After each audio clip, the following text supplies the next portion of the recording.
I'm Candace Miller from Planet Paranormal, and this is Sherrie Lea. The topic tonight is reincarnation.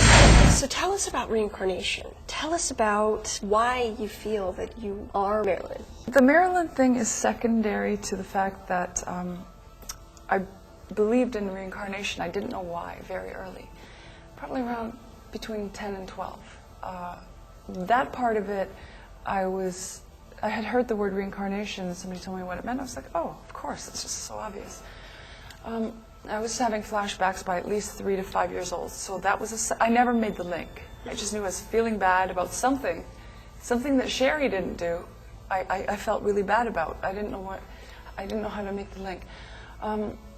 The further I delve into reincarnation, the more obvious it gets to me. I've done a lot of work. This is 8 years. I've done a lot of work. It's not just the 8 years. 8 years of regressions, but 35 years of severe suffering of flashbacks. That's a lot of work. How do you believe it occurs? How do you believe it happens? What is your theory on reincarnation? I really don't know how reincarnation works other than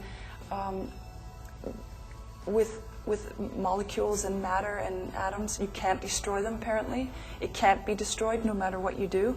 It can only change. And they've proven that scientifically, and they've proven that DNA exists, and we don't take our parents' irises and we don't take our parents' fingerprints because it's something our soul takes over. Like we might get a parent's nose. So they're proving over and over that there's spiritual DNA, and they're actually coming up with things in the future that we'll be really excited about. Very, very interesting spiritual connections and things they've linked to being able to see the soul, like see spirit. And I guess that's even why we're here at the Queen Mary, the ghosts. It can't be destroyed. Marilyn, the young woman, she had so many dreams and goals and talent. Her talent, her talent was mostly ambition and sticking to it and persevering through it, because a lot of talented people, they just cave in, but nothing would stop her, and I think that has a huge role in what she ended up becoming, just refusal to stop. But with Marilyn, I found out that her talents were more the things that she didn't know she was doing. They locked in on the things that she would do that she might have thought that was terrible. So her talent was almost like not knowing her talent. Are there any parallels between her life and yours? I get flashbacks all the time and during regressions, but one of the, I guess you could call omens or the signs, was the fact that she played a singer named Sherrie, and she also played a singer named Miss Lee. And I found out during regression that those kind of things, and my name being that, it isn't a coincidence. These things happen for a reason. And I guess the fact that she wanted to be a singer, and some of her school teachers have come forward with that information, that she wanted to be a singer and that she had a good voice. And she was around musicians and singers all her life, and especially near the end. Yeah, the parallels are the love for music. She would play the same song over and over and over, like 20, 30 times in a row, and I do that too.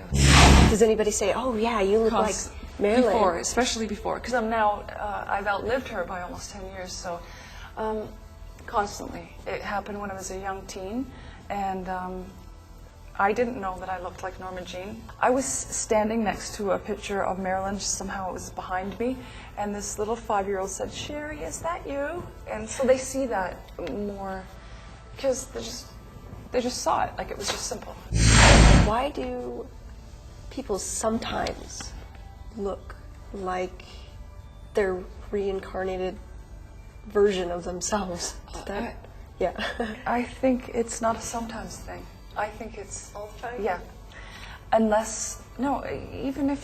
even if something would happen, your features were burned in a fire, I think there's still going to be some identifiable link. Maybe I'll come back as a man. I regressed on most of my lives being a woman, but I think I've lived as a man. I'm sure I have. I've had some memories of it, but I bet you there was features there. Yeah, I'm thinking, and same with the group.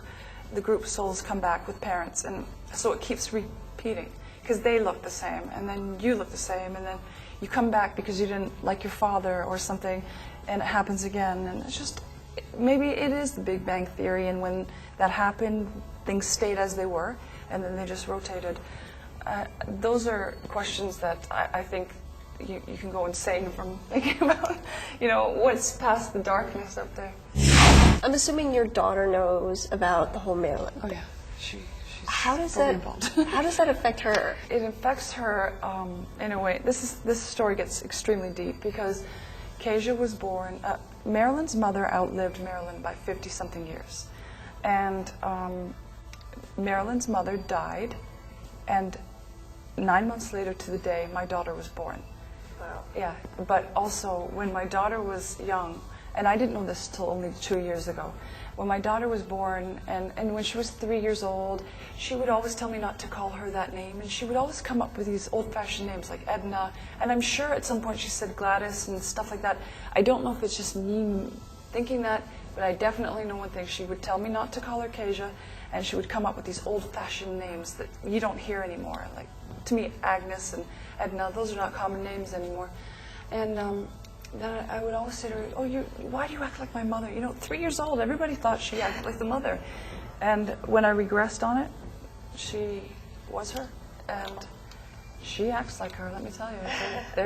It's there. What about Marilyn's jaded history? Her history with alcohol and just being wild?